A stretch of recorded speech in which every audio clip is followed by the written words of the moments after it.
غالب کے اشعار جو ہیں ہماری زندگی کے ہر قدم پہ آپ کے سامنے آتے ہیں.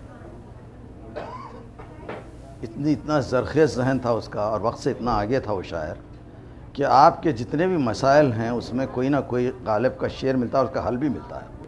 مسجد کے زیر سایہ قرابات چاہیے، بھوں پاس آنکھ قبلہ حاجات چاہیے. ذرا یہ شعر سمجھنے کے لیے جیسا جانی واکر صاحب کہتے ہیں بھیجا چاہیے، تو اس کے ذرا سوچیے آپ، غور کیجیے غالب کی جینیس کا اندازہ اس میں. سب سے پہلے اس شعر کا مفہوم جیسا نے کہا نا، زندگیوں میں ہمارے سامنے خود پیش آتا ہی ہے. دبئی کا جو ٹالسٹ بلڈنگ بنی تھی نا، آپ لوگ دیکھے ہوں گے اخباروں میں آیا تھا کہ this is the tallest building in the world. اس کی تصویر اخبار میں چھپی تھی اس طرح سے. یہ ٹالسٹ بلڈنگ ہے، اس کے ٹاپ فلور پہ 158 فلور کے اوپر مسجد ہے اور اس کے نیچے کے فلور پہ شراب خانہ ہے. مسجد کے زیر سایہ خرابات چاہیے، بھوں پاس آنکھ قبلہ حاجات چاہیے. غالب اگر زندہ رہتا دیکھیا لکھا ہے اس پہ کون سے فلور پہ کیا ہے. میں دیکھ رہا تھا کہ مسجد کے نیچے ہی شراب خانہ نائٹ کلب ہے.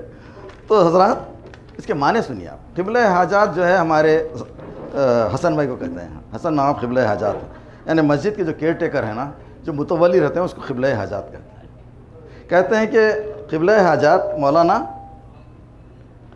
جس طرح اللہ تعالیٰ نے بھوں کے ساتھ آنکھ کے ساتھ بھوں بنائی ہے، اور اردو شاعری میں آنکھ کو شراب خانہ کہتے ہیں. جو آنکھوں کی مستی رہتی ہے نا، وہ کوئی شراب میں نہیں ملتی. ابھی اشعار پڑھوں گا میں آپ کو، دل آپ کا لرز جائے. وہ اصل ہے وہ شراب. ہاں، اور بھوں کا جو تصور ہے، جو کمان جو مسجد رہتی ہے نا، مسجدوں کی کمان، تو اللہ نے تو ویسے ہی قدرتی طور پہ بنائی ہے ہم کو کہ ایک مسجد کے نیچے ایک شراب خانہ بنا دیا ہے. تو بھی مجھے اجازت دے کہ میں پڑھا رہا ہوں مسجد کے قریب، جس طرح سے اللہ نے ایک انسان کی آنکھ بنائی ہے. یہ غالب کا خیال تھا.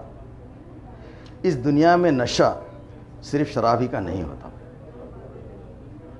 اس دنیا میں نشہ صرف شراب ہی کا نہیں ہوتا حسن بھائی. اس سے بڑھ چڑھ کر کے نشہ دولت کا ہوتا ہے، طاقت کا ہوتا ہے، خاندانی بڑائی کا ہوتا ہے، جوانی کا ہوتا ہے. مولانا نسیم اللہ ان کو خبر کو جنت میں کا باغ بنائے، حسن بھائی کے والد مرحوم تشریف فرما تھے بے ایریا میں.